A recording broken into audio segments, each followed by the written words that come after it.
This issue is a social justice issue, and we are here united to let everyone know, including Trayvon Martin's family, that Texas State Bobcats care.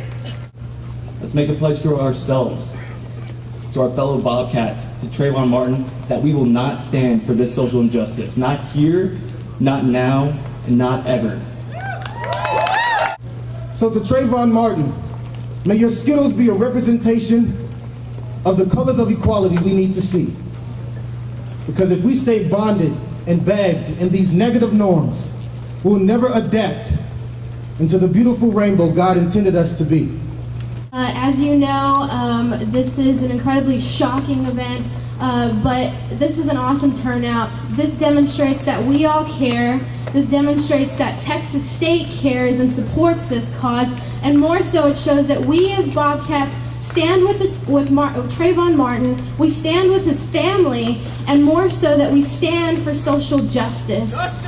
Yeah, exactly. What makes this a critical issue for you?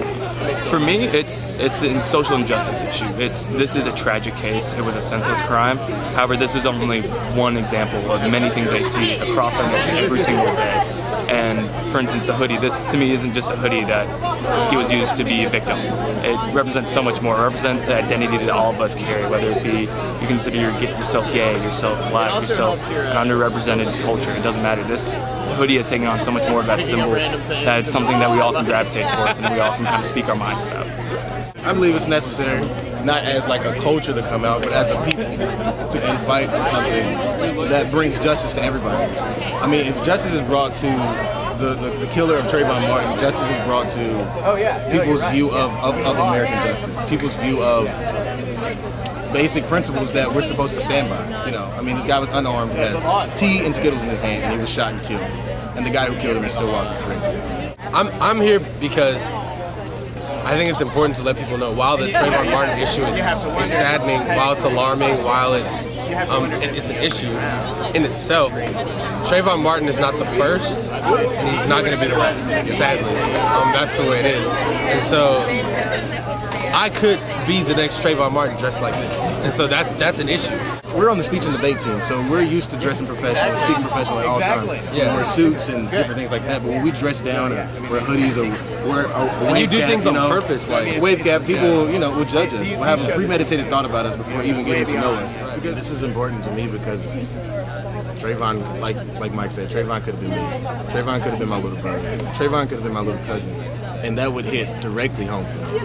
But because Trayvon is an American citizen and he is a brother with me in Christ, I have to stand up for him. Because I mean, like we said earlier, if we don't stand up for this now, it's just going to evolve to other things happening. Yeah, sure enough, there are still going to be acts of hate and acts of just straight up stupidity that are going to occur after this, but this is going to be pivotal in the movement between peace and justice for all people, you know, beyond race, beyond everything. Yeah, and so people aren't gonna. This is so important to me because people aren't gonna understand until you talk to them about it. Right? Education is the sharpest sword you can ever hold, and so you've got to educate people. And so honestly, until the world gets more Jesus. And regardless of if you like the guy or not, he was nice. Like, if you're not he was a nice guy. So until you start being nice to people and helping people out and not killing people because they're wearing hoodies and Skittles.